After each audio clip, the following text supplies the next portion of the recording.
Hello friends, Rohit hair. आज आपको पता होगा कि 25 तारीख को इकोनॉमिक सर्वे प्रस्तुत हुआ और 28 तारीख को बिहार का बजट प्रस्तुत किया गया है। जो बिहार का बजट प्रस्तुत किया गया है वो माननीय ताराकिशोर प्रसाद जी द्वारा किया गया है। ये हैं ताराकिशोर प्रसाद जी। ताराकिशोर प्रसाद जी जो हैं ये बिहार के 5th डिप्टी सीएम हैं। फिर आपके जहन में आ रहा होगा कि डिप्टी सीएम क्यों प्रस्तुत करेगा, तो ये डिप्टी सीएम के साथ बिहार के फाइनेंस मिनिस्टर भी हैं, वित्त मंत्री भी हैं, तो इन्होंने प्रस्तुत किया है बजट को। ताराकिशोर प्रसाद जी का ये जो बजट है ये इनका सेकंड बजट है। इसके पहले 2021-22 में ये बजट को प्रस्तुत कर चुके हैं। कहां से जीतते हैं ताराकिशोर प्रसाद जी? ताराकिशोर प्रसाद जी कटिहार से जीतते हैं। बिहार के दूसरे डिप्टी सीएम कौन है? दूसरे डिप्टी सीएम अगर बिहार के देखें तो रेणु देवी हैं। रेणु देवी कहां से जीतती है? पश्चिम चंपारण से जीतती है। बेतिया है जिसका हेडक्वार्टर, और पश्चिम चंपारण में ही आपका वाल्मीकि टाइगर रिजर्व है, बिहार का एकमात्र टाइगर रिजर्व है। सेकेंड टाइगर रिजर्व बनने की बात हो रही है कैमूर में। ताराकिशोर प्रसाद जी और रेणु देवी दोनों किस पार्टी से एसोसिएटेड हैं? We should have complete idea, right? BJP से एसोसिएटेड हैं। मुख्यमंत्री श्री नीतीश कुमार हैं, वो जनता दल यूनाइटेड से हैं। जेडीयू बीजेपी की अलायंस है। साथ में आप देखें तो मांझी जी की पार्टी हम की भी अलायंस है, हिंदुस्तानी आवामी मोर्चा, और विकास वीआईपी पार्टी जो है, विकास इंसिल पार्टी जो है वीआईपी पार्टी, वो मुकेश सहनी जी की है, जिसको सन ऑफ मल्लाह कहते हैं। इन चारों पार्टी का एक अलायंस है और उसकी सरकार है। This is clear. अब देखिए बिहार के पहले डिप्टी सीएम कौन है, और the first deputy CM of the Bihar and the first finance minister of the Bihar जो हैं वो हैं डॉक्टर अनुग्रह नारायण सिंह। कहाँ के हैं? औरंगाबाद के हैं रहने वाले डॉक्टर अनुग्रह नारायण सिंह, या अनुग्रह नारायण सिन्हा भी कहते हैं। इनको आप बिहार विभूति भी बोलते हैं, ठीक है? He is called as the Bihar Vibhuti. ये जो हमारा बजट प्रस्तुत हुआ है ये 6 चीजों पर फोकस करता है। It primarily focuses on the 6 areas. एक है हेल्थ, शिक्षा, उद्योग एवं उद्योग में निवेश, agriculture and it's allied sectors, आधारभूत संरचना मतलब गांव और सड़क में रोड वगैरह बनवाना, एंड कल्याणकारी योजनाओं में है। सबसे ज्यादा अगर आप देखें तो बजट का एलोकेशन शिक्षा में है।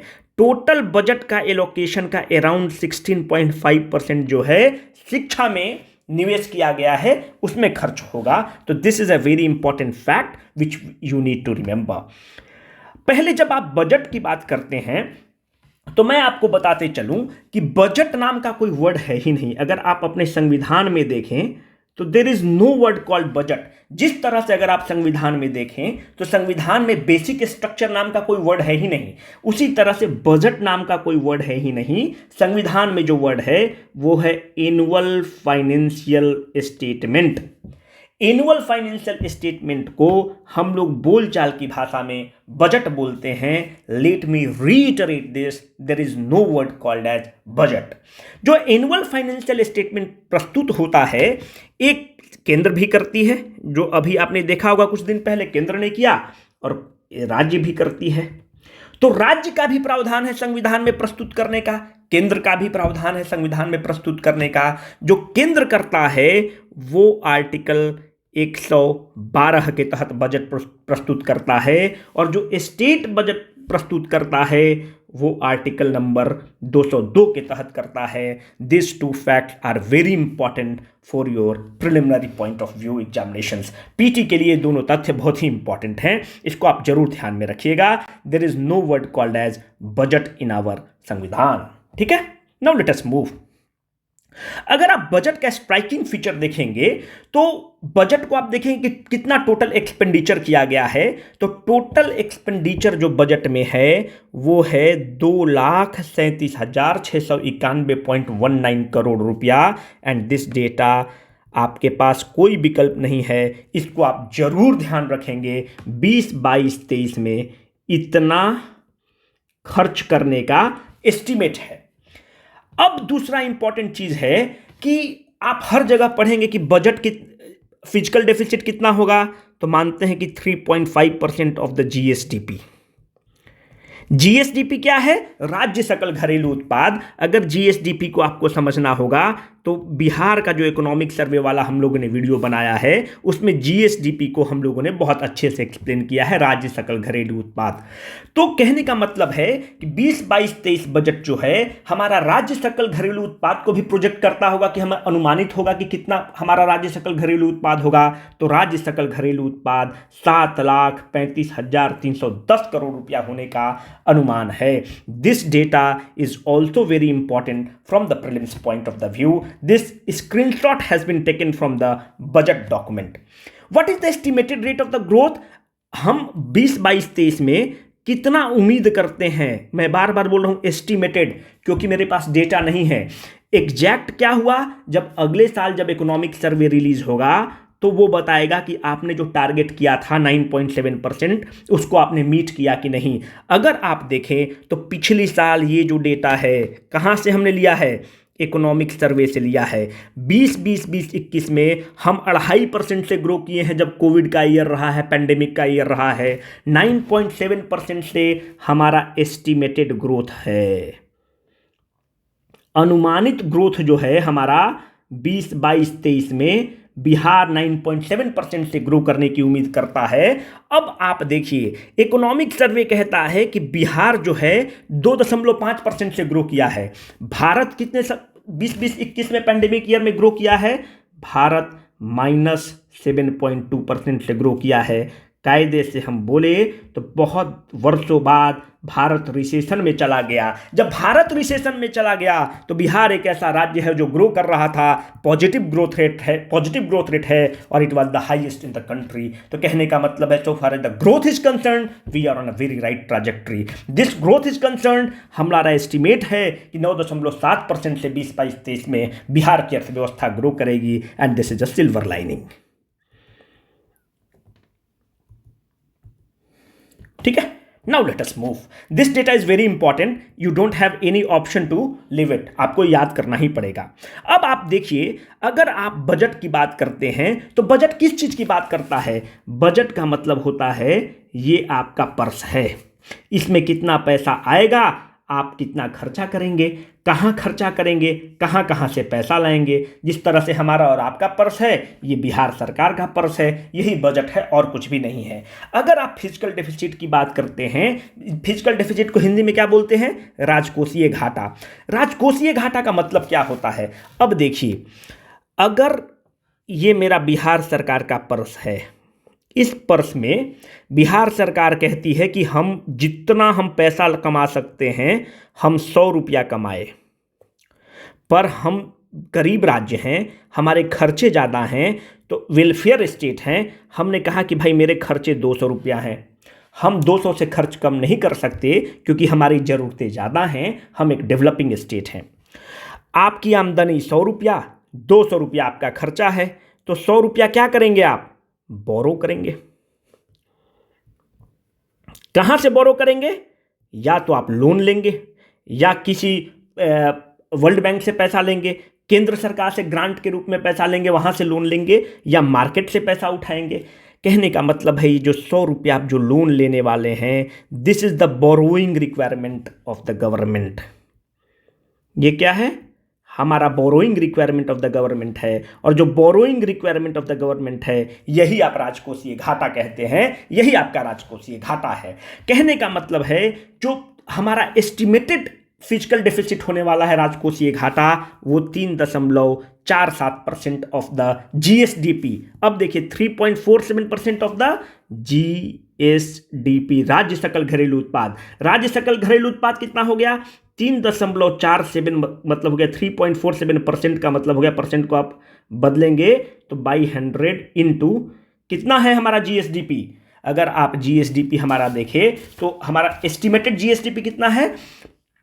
हमको लगता है 7,45,000 ऊपर हम लोगों ने लिखा है, 7,45,310 करोड़। तो इसको आप निकालेंगे 7,45,310 करोड़। हमें बिल्कुल भी याद करने की ज़रूरत नहीं है। अगर आप इस चीज़ को, अगर कुछ लोग होता है कि उसको डेटा से एकदम प्रेम है, बिना डेटा का उसको मज़ा ही नहीं आएगा, तो 25,000 आप निकाल लीजिएगा तो इतना करोड़ रुपया आ जाएगा फिजिकल डेफिसिट। हमारे लिए परसेंटेज इंपॉर्टेंट है, एग्जाम में परसेंटेज पूछता है कि एस्टिमेटेड फिजिकल डेफिसिट कितना होगा। It will be the 3.47% of the राज्य सकल घरेलू उत्पाद। What about the physical deficit of the central government? देखिए, डेटा रट के हम लोगों को नहीं चलना है, हम लोगों को आप चीजों को रिलेट करते चलिए। तो ये तो राज्य का हो गया कि 3.47% रखेंगे। तो केंद्र सरकार जो अभी बजट प्रस्तुत की है, तो केंद्र सरकार का क्या टारगेट रहा? केंद्र सरकार जो है बजट का 6.4% ऑफ जीडीपी टारगेट की है। केंद्र सरकार ने कहा है कि इस फिजिकल डेफिसिट को हम 4.5% कर देंगे। कब करेंगे? 20, 25, 26 में करेंगे। मैं ये डेटा क्यों ले रहा हूं? This data is very important.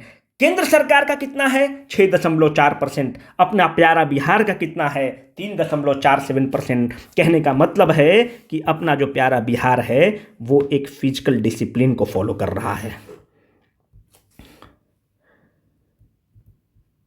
Physical discipline को फॉलो कर रहा है। What is this physical discipline? अब देखिए, फिजिकल डिसिप्लिन का यह मतलब यहां पर हो गया कि एक पास किया गया FRBM act 2003, FRBM physical responsibility and budget management act 2003। FRBM act कहता है कि राज्य और केंद्र की सरकारों को 3% ऑफ द जीडीपी से क्रॉस नहीं करना चाहिए। इस एफआरबीएम एक्ट को थोड़ा सा अमेंड किया गया और कहा गया कि राज्य सरकारें 3.5% ऑफ जीडीपी को क्रॉस नहीं करेंगी। तो राज्य के लिए जीएसडीपी है। अपना बिहार क्या कर रहा है? 3.47% का टारगेट है। इसका मतलब we are well under the FRBM act. This is called as the fiscal discipline. हमने जो आपने कानून बनाया है उसको हम लोग फॉलो कर रहे हैं। We are under this FRBM act. Let me add one more point. 3.5% क्या है? हमने बताया कि 100 रुपया आमदनी है, 200 खर्चा है, तो ये 100 रुपया यही है। तो कहने का मतलब है यही बोरोइंग रिक्वायरमेंट है। पर पैंडेमिक को देखते हुए केंद्र सरकार ने कहा है कि आप 1% और बोरो कर सकते हैं। मतलब लिमिट अब कितना हो गया है? 4.5% ऑफ जीएसडीपी। पर ये जो 1% जो आपको अलाउ किया गया है, ये additional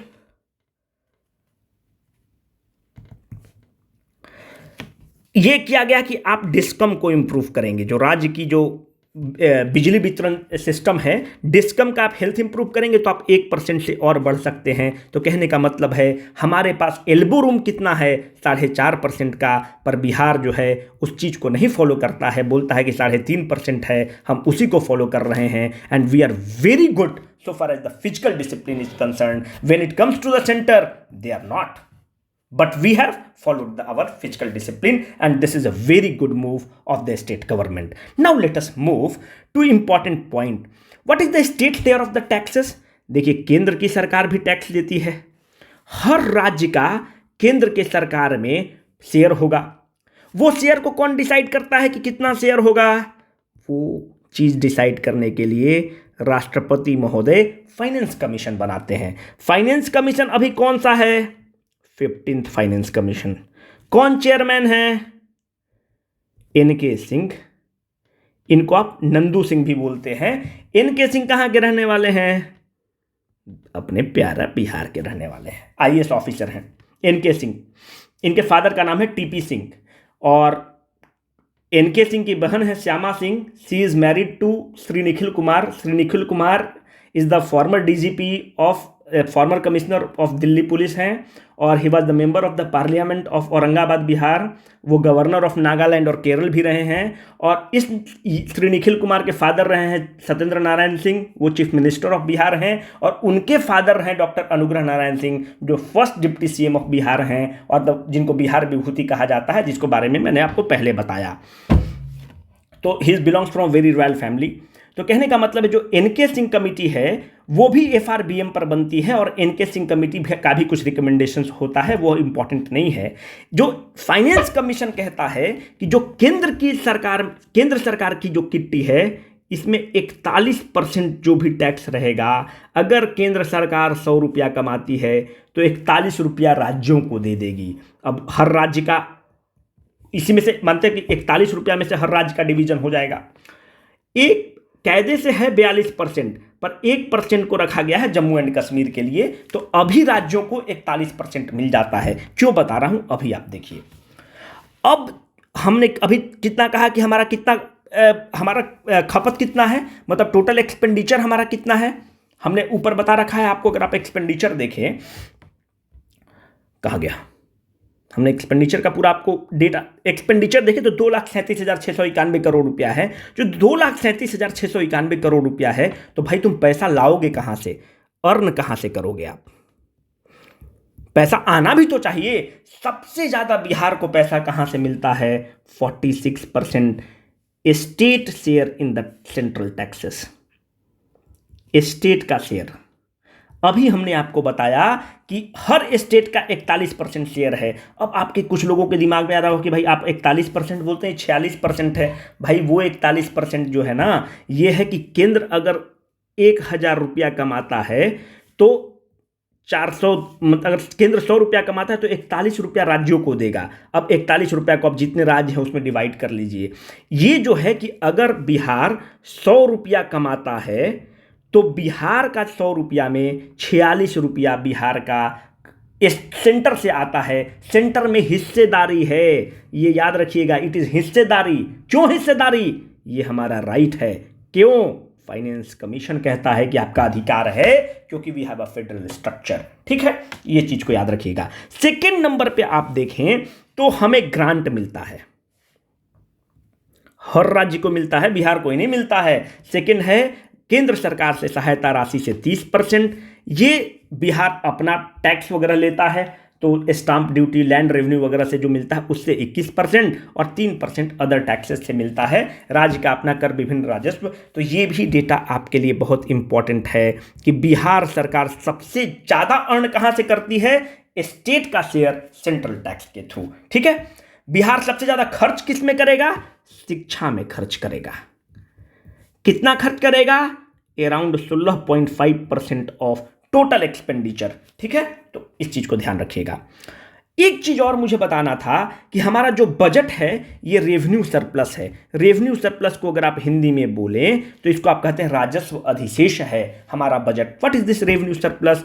this revenue surplus is 4,747.84 crore. This will amount to 0.64% of the राज्य सकल घरेलू उत्पाद। This data is also important. क्यों इंपॉर्टेंट है? देखिए, बजट में बहुत डेटा है, सब डेटा रटने की कोशिश मत करिए, फ्यूटाइल एक्सरसाइज है, समय बर्बाद होगा। जो भी डेटा है हमने इस वीडियो के मार्फत से ले लिया है, आपको इससे ज़्यादा पढ़ने की कुछ भी जरूरत नहीं है। आप एग्जाम के बाद देखिएगा, हम वीडियो का क्लिपिंग लगाएंगे, एक क्वेश्चन यहीं से मिलेगा, हम आपको आश्वस्त करते हैं। दिस डेटा इज इंपॉर्टेंट क्योंकि देखिए रेवेन्यू सरप्लस होना जो बजट है ना, ये बहुत ही, मतलब इसको, it is a symbol of, मतलब इससे अच्छा बजट कुछ नहीं हो सकता है। अगर आप केंद्र की सरकार को देखें और भी स्टेट के स्थिति को देखें तो वहां पर रेवेन्यू सरप्लस नहीं होता है। क्या होता है रेवेन्यू सरप्लस? राजस्व अधिशेष। देखिए, रेवेन्यू सरप्लस होता है revenue expenditure minus revenue receipt. Revenue receipt कहां से आता है? अगर मानते हैं कि सरकार कोई पीएसयू में इन्वेस्ट की है, तो अगर उसके शेयर में इन्वेस्ट की है तो सरकार को क्या मिलेगा? डिविडेंड। ये सरकार के रेवेन्यू रिसीट में काउंट होगा। अगर सरकार ने किसी को लोन दिया है, ठीक है, अगर लोन नहीं आएगा, सॉरी, अगर सरकार ने किसी को लोन दिया है, मानते हैं कि सरकार ने लोन दिया है नेपाल को उदाहरण के तौर पर, तो टाइमली हर ईयर पर क्या करेगा नेपाल? लोन का इंटरेस्ट चुकाएगा। तो जो इंटरेस्ट पेमेंट होता है ये रेवेन्यू रिसीट का पार्ट है। आप रोड पर जा रहे हैं, बिना हेलमेट के गए, ट्रैफिक पुलिस पकड़ा और आपको फाइन लगा दिया। मामा को आप ऊपर से पैसा नहीं दिए, बोले कि मामा रिसीट दीजिए, तो मामा ने रिसीट दिया, तो वो जो फाइन वाला पैसा कहाँ जाएगा? वो भी रेवेन्यू रिसीट में जाएगा, बिहार सरकार के खजाना में जा रहा है। तो ये सब जो पैसे होते हैं इनको आप कहते हैं रेवेन्यू रिसीट। रेवेन्यू एक्सपेंडिचर कहाँ है? अब देखिए, बिहार सरकार ने लोन लिया हुआ है एशियन डेवलपमेंट बैंक से, तो बिहार सरकार क्या करेगी? इंटरेस्ट पे करेगी, तो ये रेवेन्यू एक्सपेंडिचर है। बिहार सरकार पुलिस जो है अपने मामा हैं, जो पुलिस को तनख्वाह देगी, जब पुलिस को तनख्वाह देगी तो पुलिस का भी वो खर्चा है, रेवेन्यू एक्सपेंडिचर में है। सरकार को लॉ एंड ऑर्डर मेंटेन करना है, सरकार को सब्सिडी देना है, तो ये सब खर्चा आपके रेवेन्यू एक्सपेंडिचर हैं। यूजुअली आप देखते हैं कि हमारे रेवेन्यू एक्सपेंडिचर ज़्यादा होते हैं, रेवेन्यू रिसीट कम होते हैं, और ये जो पैसा होता है ना, ये नॉन डेवलपमेंटल फंड होता है, ठीक है। तो ये जो पैसा है हमारा रेवेन्यू सरप्लस है, और ये बहुत ही इंपॉर्टेंट है, और ये हमारे एक हेल्दी इकोनॉमी का साइन है। और जो रेवेन्यू सरप्लस है 4747.84 करोड़ का एस्टिमेट है, मतलब हम लोगों ने उम्मीद किया है कि इतना हमें आ जाएगा। What is the debt of the Bihar? Debt of the Bihar is very important, कि मतलब हम जो पैसा उठा रहे हैं हम दे पाएंगे कि नहीं, ये भी बहुत इंपॉर्टेंट है। तो बिहार का अगर आप डेट देखेंगे तो it is 31.95% of the GSDP। हमने जो ऊपर में बताया था 7,45,000 करोड़ रुपया, 7,45,000, इसका 31.95% है। अगर टोटल लाइबिलिटी की बात हो दैट इज 38.66%। ये दोनों याद रखिएगा। अब आपके जहन में आ रहा होगा what is debt and liability. This is a debt and this whole thing is liability. ये जो पूरा स्क्वायर है ये लाइबिलिटी है। लाइबिलिटी का एक पार्ट डेट है। Are you getting what I am trying to state? Liability का एक पार्ट जो है वो डेट है, मतलब debt is a subset of the liability, ठीक है। डेट क्या होता है? यूजुअली बिहार सरकार किसी बैंक से लोन लिया होगा, बिहार सरकार ने कोई बॉन्ड इशू किया होगा। लाइबिलिटी में क्या होता है, ये बैंक का लोन तो रहेगा ही, बॉन्ड रहेगा ही, पर बिहार सरकार कुछ सॉफ्ट लोन लिया होगा जापान से मेट्रो के लिए, कुछ और सॉफ्ट लोन लिया होगा केंद्र सरकार से, ठीक है। जो सॉफ्ट लोन्स वगैरह सब होता है वो सब मिलके आपको लाइबिलिटी बन जाता है। अगर टोटल लाइबिलिटी ऑफ बिहार का देखें तो it is 38.66% of the GSDP है। अगर आप केवल टोटल डेट देखें तो 31.95% है। अगर ध्यान से देखें तो कुछ लोगों को ये लग सकता है कि भैया ये जो डेट है ये सस्टेनेबल है क्या, ये बहुत ज्यादा नहीं है क्या? बिल्कुल सस्टेनेबल है।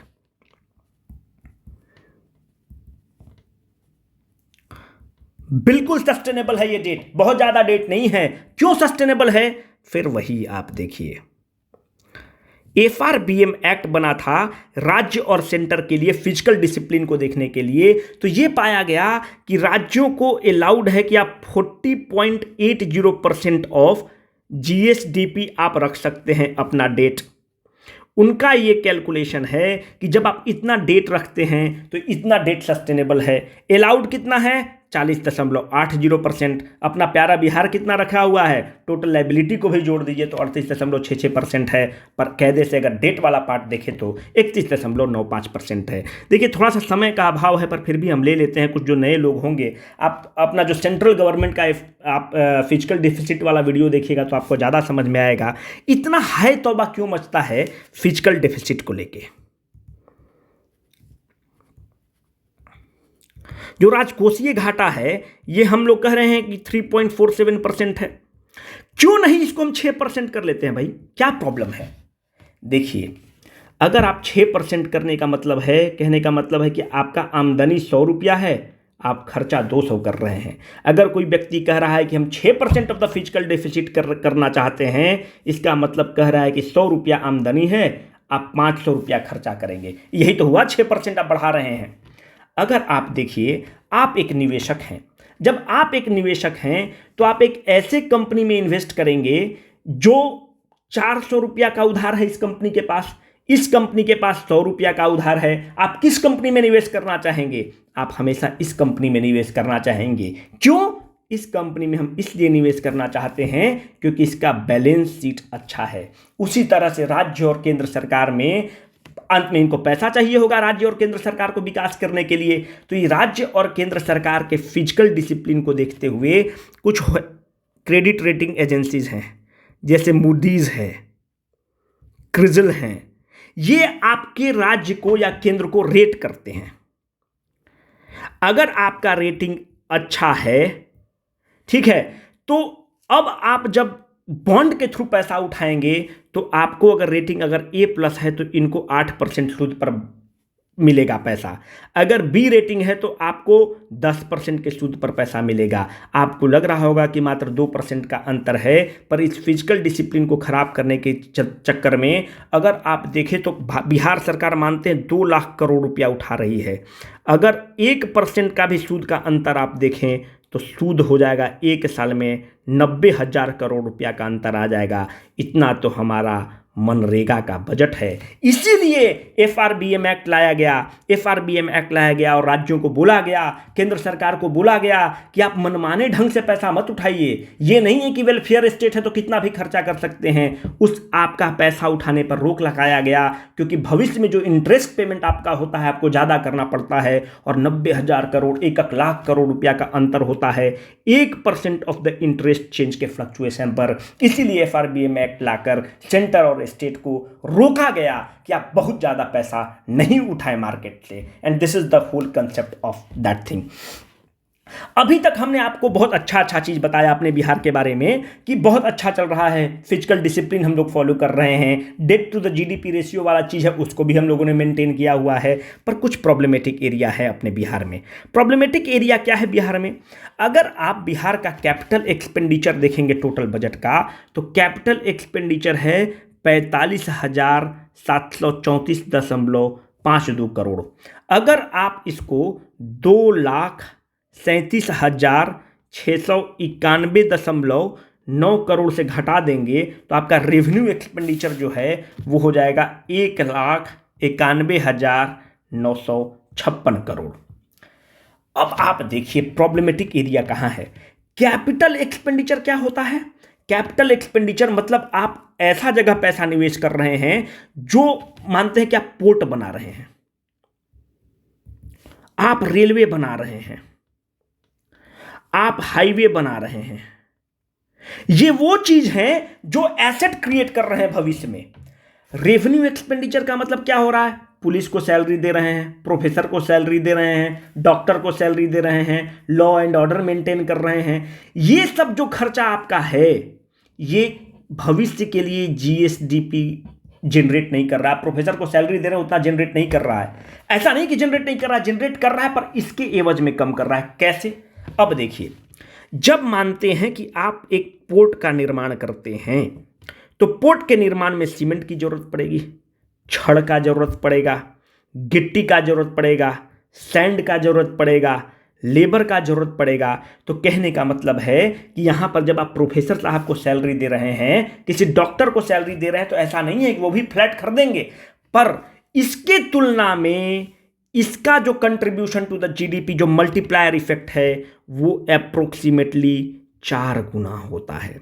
कहने का मतलब है अगर कैपिटल एक्सपेंडिचर में आप 100 रुपया खर्चा किए हैं तो अर्थव्यवस्था में 400 रुपया का इफेक्ट दिखाएगा। अगर रेवेन्यू एक्सपेंडिचर 100 रुपया खर्चा किए हैं तो अर्थव्यवस्था में उसका इफेक्ट 100 रुपया ही रहेगा। कहने का मतलब है कि मल्टीप्लायर इफेक्ट जो है आपका कैपिटल एक्सपेंडिचर में ज़्यादा है, इसीलिए कैपिटल एक्सपेंडिचर को तवज्जो मिलना चाहिए। पर बिहार के बजट में एक चीज़ में आप देखें तो बहुत फार साइटेडनेस की कमी है। हमारा कैपिटल एक्सपेंडिचर कम है, हमारा रेवेन्यू एक्सपेंडिचर ज़्यादा है। सरकार को काम क्या करना चाहिए कि इस पर वर्क करके कम करना चाहिए और इस पर वर्क करके बढ़ाना चाहिए। अगर जो सरकार फिजिकल डेफिसिट बढ़ाना चाहती है तो सरकार को फिजिकल डेफिसिट 3.47% से बढ़ा देना चाहिए था। अगर लिमिट है एडिशनल बोरोइंग का है तो 1% सरकार बढ़ा सकती थी, पर वो 1% को रेवेन्यू एक्सपेंडिचर में खर्च करने की जरूरत नहीं थी। आप बना सकते थे, आप इरिगेशन का डैम बना सकते थे। बिहार में फ्लड आता है तो आप transfer of water interlinking project और भी कर सकते हैं। कोसी मेची तो चल ही रहा है, पर और भी इस तरह के प्रोजेक्ट और डैम और बांध बना सकते थे और कैपिटल एक्सपेंडिचर के माध्यम से हम ज़्यादा इकोनॉमी में वो अपने बिहार की इकोनॉमी को सुदृढ़ कर सकते थे। तो ये एक प्रॉब्लमेटिक एरिया था, थोड़ा एनालिटिकल पार्ट था, वो हमने आपको बताने का कोशिश किया। हाईएस्ट बजट एलोकेशन किसको किया गया है? हमने आपको बताया कि 39,191.87 करोड़ रुपया जो है ये सबसे ज़्यादा है। It is around 16.5% of the total budget. 2 number पर क्या है? 2 नंबर पे अगर आप देखें तो 2 नंबर पे है आधारभूत संरचना ग्रामीण एवं शहर, 3 नंबर पर हेल्थ, ठीक है, 4 नंबर पर कल्याण। इस तरह से इसको आप देख लीजिएगा। इस चीज को पहला वाला तो याद करना ही है कि सबसे ज्यादा शिक्षा को किया गया है, ठीक है।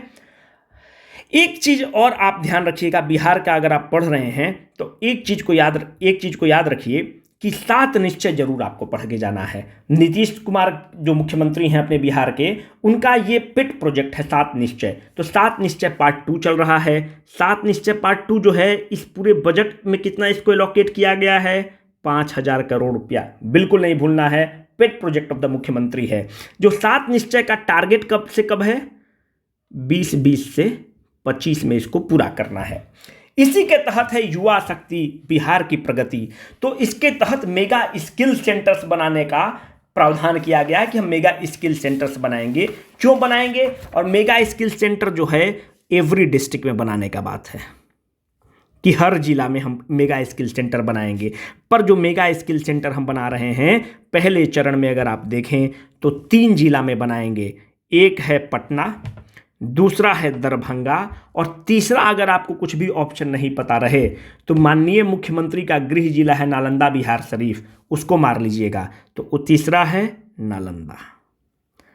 ऐसा कहा जाता है कि बिहार में हर विकास नालंदा में हो रहा है, राजगीर में हो रहा है। नालंदा में ही राजगीर है, बिहार शरीफ वाला जो है।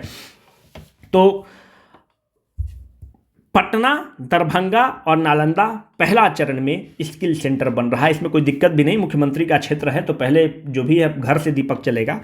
तो पहला में ये 3 जिला, बाद में हर जिला में बनाने का प्रावधान है। मुख्यमंत्री जी का अगर आप बहुत शानदार काम देखें तो विमेन एम्पावरमेंट में एक काम जो है वो है शराबबंदी। बहुत ही शानदार काम है। भले इंप्लीमेंटेशन में दिक्कत आ रही हो, भले लॉस ऑफ एक्सचेकर हो, आप जितना भी गाली दे दे, पर यथार्थ यही है कि विमेन एम्पावरमेंट उन्होंने किया है।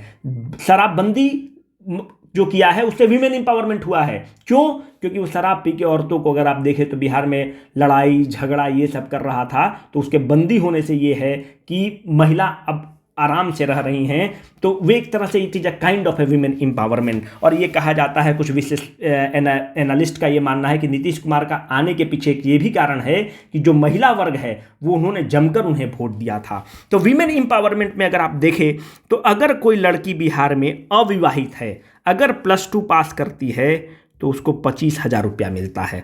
+3 पास करती है, ग्रेजुएट करती है तो 50,000 रुपया मिलता है। अगर बीपीएससी वगैरह एग्जाम निकालती है तो ऑलरेडी लड़कियों को रिजर्वेशन दिया हुआ है, जो कि बहुत ही शानदार कदम है माननीय मुख्यमंत्री का। अगर आप और भी देखें, अगर बीपीएससी या यूपीएससी की कोई लड़की तैयारी करती है, अगर वो पीटी पास कर रही है तो उसको 50,000 रुपया मिल जाएगा। अगर वो मेंस पास कर गई और इंटरव्यू में पहुंच गई तो उसको 1 लाख रुपया मिल जाएगा। तो जो लड़कियां ये वीडियो देख रही हैं, जम के तैयारी करिए, 50,000 और 1 लाख रुपया आप लोग कमा सकती हैं, ठीक है। फिश प्रोडक्शन एक इंपॉर्टेंट एरिया है। जो फिश प्रोडक्शन में आप देखें तो बिहार का देश में 4था रैंक है। इससे ज़्यादा इंपॉर्टेंट नहीं है, पर कुछ लोग डेटा के लिए मर रहे होंगे, उनको तब तक तसल्ली नहीं होगा जब तक डेटा नहीं लिखा जाए। 6.83 लाख मेट्रिक टन का उत्पादन के साथ बिहार 4थे स्थान पर है। बिहार में कुछ स्मार्ट सिटी भी बने हैं, 4 स्मार्ट सिटी हैं। पहला पटना, कुछ फैक्ट है जो आपको थोड़ा सा पता रहेगा तो अच्छा रहेगा।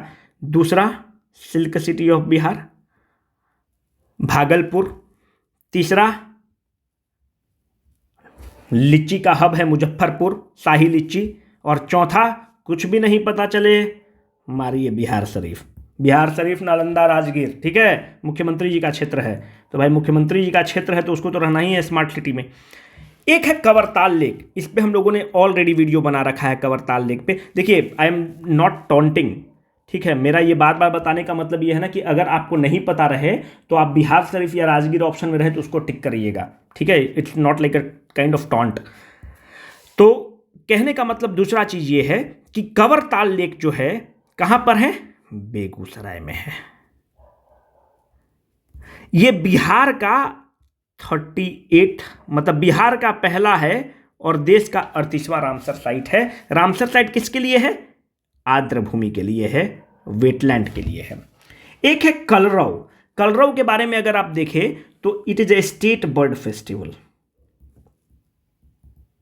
ठीक है, it is a state bird festival, Bihar का बर्ड फेस्टिवल है। कहाँ पे मना है? 15 से 17 जनवरी 2021। कहाँ पर? जमुई में मना है, ठीक है। जमुई में नागा और नकटी जो बर्ड सेंचुरी है, तो नागी बर्ड सेंचुरी या नागी और नकटी दोनों है, तो दोनों बर्ड सेंचुरी में ही मना है कलरव। भागलपुर थोड़ा इंपॉर्टेंट रहा है।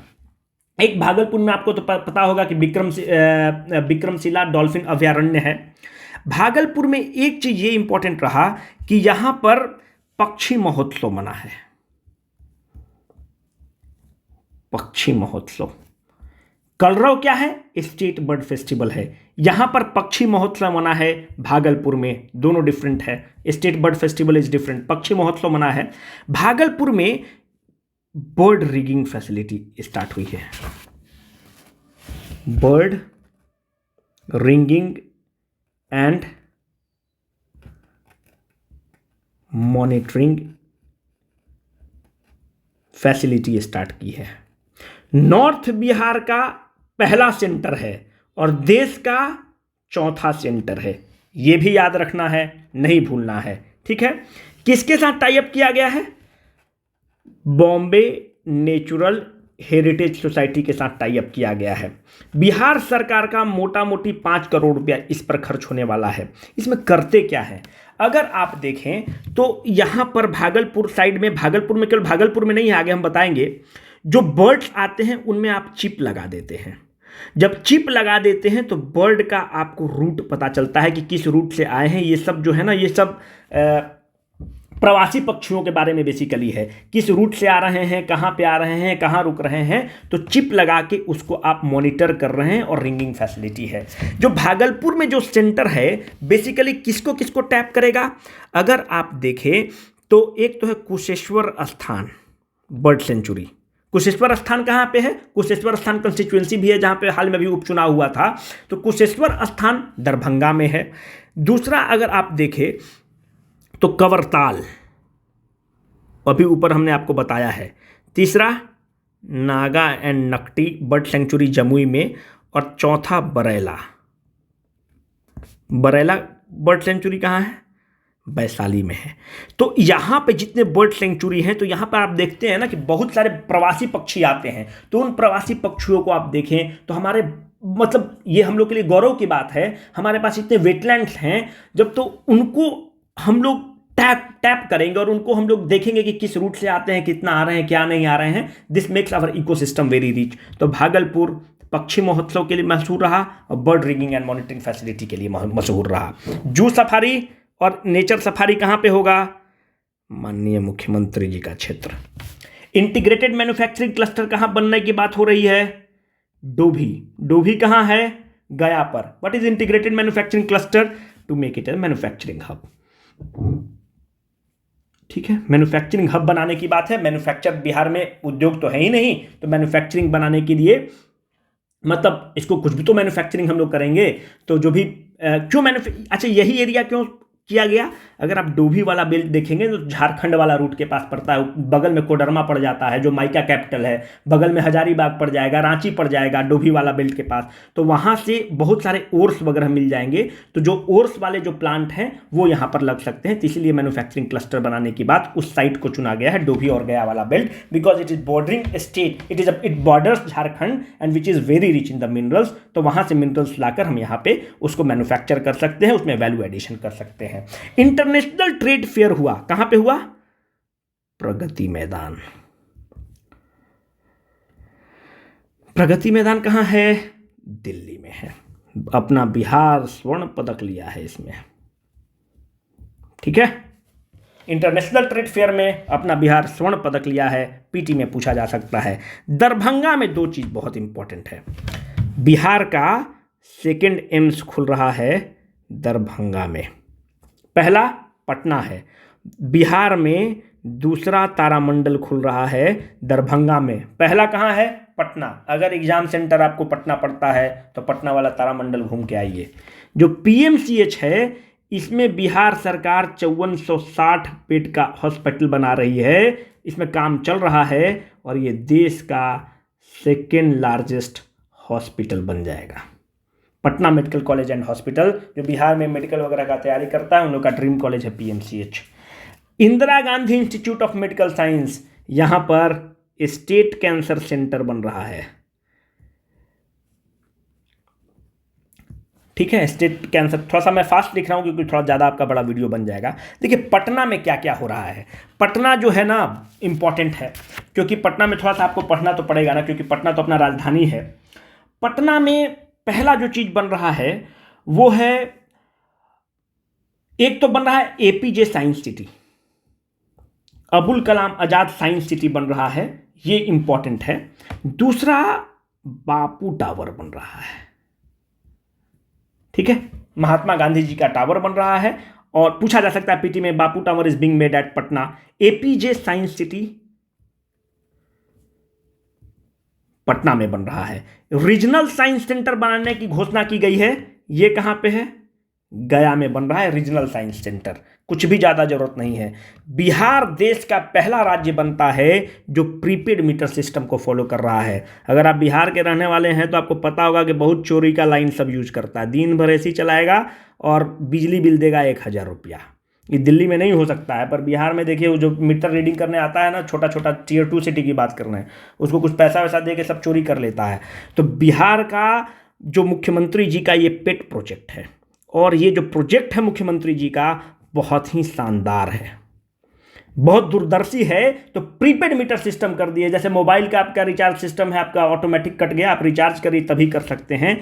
बिहार पहला राज्य बनने वाला है जो प्रीपेड मीटर सिस्टम को लागू करेगा, और पटना में इसका ट्रायल हो गया है। 4,33,000 फैमिलीज पर इसका ट्रायल किया जा चुका है, मतलब 4,33,000 लोग प्रीपेड मीटर सिस्टम के थ्रू बिजली का मतलब उपभोग कर रहे हैं। एक है मंदार रोपवे, ये किसके लिए है भाई? टूरिज्म के लिए। कहां पर है? बांका में। आप समझ रहे हैं ना, अगर थोड़ा सा बांका वाका वाला पड़ जाता है, हिली बेल्ट, जो हिली बेल्ट वहां पे खड़गपुर हिल्स वगैरह पड़ जाते हैं, तो आपको लोकेशन ए और बी में जाना है, तो ये हिली टेरेन है, तो हिली टेरेन में गाड़ी चढ़ना मुश्किल है, आप रोपवे लगा दीजिए। यहाँ पे ट्रम की क्या होता है, ट्रैम्स होते हैं, उसके थ्रू आप मूवमेंट कर लीजिए। This is called the ropeway. एक लैंड बैंक की स्थापना की जा रही है, कहां पर? बोध गया। इस लैंड बैंक से क्या करेंगे? बोध गया तो टूरिज्म के लिए करेंगे, और क्या करेंगे? भगवान बुद्ध की धरती है बोध गया, तो टूरिज्म के लिए लैंड बैंक का मतलब लैंड पुलिंग हो रहा है और लैंड बैंक बनाया जा रहा है। What is land bank? मतलब अगर भाई कोई टूरिज्म के लिए निवेश करना चाहता है, जापान मानते हैं कि वहाँ पे होटल बनाना चाहता है, तो अब वहाँ पे बिहार में ज़मीन के लिए लड़ाई हो जाएगा, तो सरकार ऑलरेडी ज़मीन को अधिग्रहित करके बता दी है कि 500 एकड़ ज़मीन है मेरा, या 72 एकड़ ज़मीन है मेरा। अब ये तो राज्य सरकार हमारे आपसे ज़मीन अधिग्रहित कर चुकी है, लैंड बैंक बना चुकी है। अब जापान को इन्वेस्ट करना है, होटल बनाना है यहाँ पर, तो सीधा जापान इन्वेस्ट करेगा, बिहार सरकार को पैसा देगा और बिहार सरकार से पैसा मतलब ले लेगा और ज़मीन पे अपना बना लेगा। तो इस तरह से क्या होगा? बिहार में टूरिज्म का विकास होगा। इसके लिए लैंड बैंक की स्थापना बोधगया में की जा रही है। बिहार की एक दुर्दशा ये है कि इसके पहले जो बिहार के जो इलेक्ट्रॉनिक मंत्री थे वो हैं रविशंकर प्रसाद जी थे। आप बताइए, अगर आप भुवनेश्वर जाते हैं तो भुवनेश्वर में टीसीएस का प्लांट, टीसीएस वर्क करता है। बिहार के जितने इंजीनियर सब हैं वो कहाँ काम करता है? सब टीसीएस में काम करेगा। वो सबसे पूछिए तो बोलेगा सीटीएस में काम करते हैं, कॉग्निजेंट में काम करते हैं, विप्रो में काम करेगा। और इस सबको तनख्वाह कितना मिलता है? 3.25 लाख रुपया सालाना है, और मैक्सिमम बेंच पर होगा। मैं ये पूछता हूँ कि जो लड़के 3-3 लाख 4-4 लाख रुपया में इंजीनियरिंग करके टीसीएस में नौकरी करते हैं, ये जो लड़के हैं ये जाकर पुणे में नौकरी कर रहा है, बॉम्बे में नौकरी कर रहा है, बेंगलोर में नौकरी कर रहा है। इलेक्ट्रॉनिक्स मिनिस्टर बिहार के थे, बिहार में गया में क्यों नहीं खोला जा सकता था? मुजफ्फरपुर में क्यों नहीं खोला जा सकता था? पटना में बहुत लेट खोला गया, पटना में 10-10 खोला जा सकता था, क्यों नहीं खोला जा सकता? टीसीएस विप्रो वगैरह तो यार बैठ के काम करता है, वहां पे किया जा सकता था, क्यों नहीं पश्चिम चंपारण में खोला जा सकता था? क्यों नहीं औरंगाबाद में खोला जा सकता था? पर बहुत कम खुला है, और जो खुला भी बहुत स्लो खुला। तो अगर आप देखें तो एक तो बिहटा में खुला, अभी काम चल ही रहा है। दूसरा है पटना में, बहुत स्लो है। एक है राजगीर, मुख्यमंत्री जी का क्षेत्र। और चौथा यही 3 है, बिहटा, पटना और राजगीर, यही 3 है।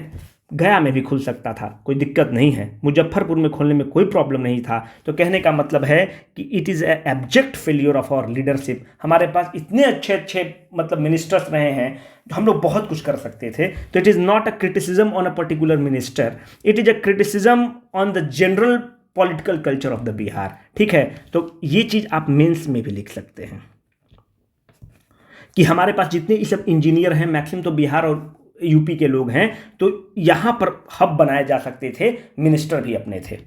ठीक है, वैशाली में क्या खोला जा रहा है? तो बुद्ध स्मारक दर्शन, बुद्ध स्मारक दर्शन वैशाली में। वैशाली की ही आम्रपाली है। वैशाली से आपको पता ही होगा क्यों खोला जा रहा है। वैशाली जो है लिच्छवियों का भी राजधानी रहा है। ठीक है, तो महाजनपद काल में लिच्छवीज रहते हैं। वैशाली की ही आम्रपाली है। Vaishali is having a very historical importance when it comes to the Buddhism. तो बुद्ध स्मारक दर्शन वैशाली में, ये चीज़ याद रखिएगा, क्योंकि ऑप्शन में बोध गया भी रहेगा, और बोध गया रहेगा तो उस समय आपको कंफ्यूज कर देगा। इसीलिए इसको हम स्पेसिफिकली लेकर आए हैं, क्योंकि अभी देखने में तो बहुत अच्छा लग रहा है, बोध गया जहां आया आप कंफ्यूज हो जाएंगे। एक है ई संजीवनी ऐप। ई संजीवनी ऐप के थ्रू क्या हो रहा है? ये टेलीमेडिसिन फैसिलिटी दिया जा रहा है। टेलीमेडिसिन क्या है? मतलब पटना में डॉक्टर हैं, हम औरंगाबाद में कोई गांव में आदमी है, मोबाइल ई संजीवनी ऐप के थ्रू डॉक्टर साहब इसका इलाज कर रहे हैं। तो अगर पूछता है E Sanjeevani app is related to what, नाम से भी संजीवनी है, it is related to the telemedicine. Cricket stadium और स्टेट खेल अकादमी कहाँ बन रहा है? आपको मानते हैं कुछ भी नहीं पता है, चुपचाप मारिए राजगीर, माननीय मुख्यमंत्री जी का क्षेत्र। ठीक है, अगर जो बिहार में जो कोरोना से मौत हुआ है, तो लोगों को कितना दिया जा रहा है? 4 लाख रुपया दिया जा रहा है, जो कि बहुत ही सराहनीय है, बहुत ही सराहनीय चीज़ है स्टेट के लिए। तो हमें लगता है कि जितने भी चीज़ हैं उसको हम लोगों ने कवर किया, आपको पसंद आया होगा। बहुत बहुत धन्यवाद।